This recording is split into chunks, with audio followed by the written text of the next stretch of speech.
These are a couple of questions that I asked Greg in our recent interview on how he approaches teaching jiu-jitsu. If you find these clips interesting, check out the full-length interview that I'll link in the description below. And I'll give a brief synopsis of my takeaways at the end as well.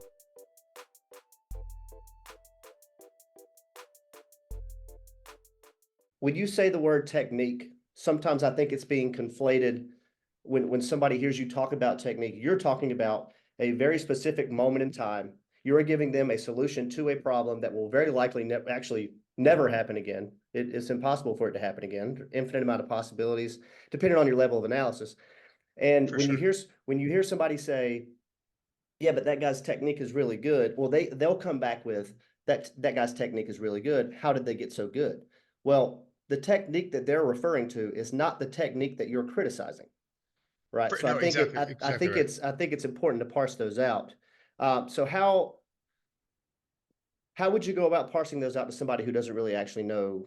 So Like if in they a ask you the simple difference, way, yeah. the way that I've been trying to describe it recently is we have things that we could call techniques. So very discrete moments in time that at a certain level of analysis have a definitive structure.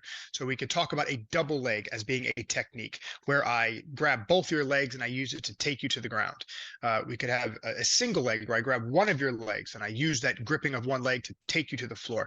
Right. There's an arm lock where I attach to your shoulders at a specific alignment with specific connections for the purpose of holding you still as I straighten your arm. So these are techniques. So if we analyze them, we could say that these are three different techniques, all right, but only in definition as having criteria fulfilled in a steady state, like a moment in time. This is Right. what an arm lock is, okay? Because there are conditions that make an arm lock, and there are conditions where that are not an arm lock. So Right. in that sense, there's a technique, but each person's application, even if it looks similar in the same person applying the same thing, they will never do the same arm lock twice. So there's no procedural technique of an arm lock. There's just a steady state of an arm lock or a technique that we call an arm lock based on its,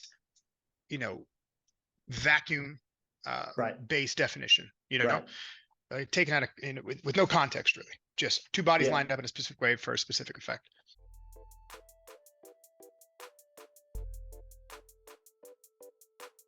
The question you asked me was, why wouldn't I use explicit instruction in a moment where a student is struggling specifically with the problem that I knew the answer to? Right. Because what I'm trying to do is I'm trying to make a change in somebody's perception so they can pick up new information to act upon. If I tell them what to do, they never get to go through that process. Right. Now, I could solve that momentary problem that one time by telling them to pull their arm out. But what happens next time when the guy traps a different part of the guy's arm and he's like, "Hey, coach, I can't pull it out." But the answer is, "Hey, you still just got to pull your arm out." So they don't explore that. They keep exploring the solution I gave them before, because I never taught them how to actually explore, how to actually perceive what's happening Right. to you and then act Okay. upon it. So that's why I don't believe in explicit instruction, because you're solving a single problem at a single moment in time. And Right. it does Yeah. not affect the student's future learning by telling them what to do here and now. So, I'm trying but to create future learners. right. And I agree with that. My question was about the motivation of the actual mover. Right. So what let's say that they're just not learning. I've heard you say when it comes to those situations, some people just are not going to be good, right? And For some sure. people are going to be bad, right? Yep. So let's say if we give explicit instruction and it changes their motivation to change the environment, that may keep them in the gym. And I guess I'm taking a little bit more of an empathetic approach because I'm a clinician and I kind of have to motivate people, right? But Well, no. I don't hear that. I hear supposition. You're assuming that if I solve this problem now would change the nature of their intrinsic motivation. Yeah, that's just an yeah, that is what assumption. I'm saying. That is my assumption. My assumption is that if I change that and they have some success, which I'm assuming that they But then might you're have some, assuming that Right. it's the affect they're having about their trial and error that's affecting their inability to learn. So you're making an assumption about that individual Right. and then about the nature of learning. And so what you're really saying is that what you believe is not that perception is direct or indirect, but that intrinsic motivation affects learner in such a way that if they can't solve the problem right now, they may not be motivated to try to approach future problems, and they might drop out of the sport. So you're asking a completely different question. You're not Okay. asking Okay. about the nature of direct or indirect perception and why I choose to instruct one way or another.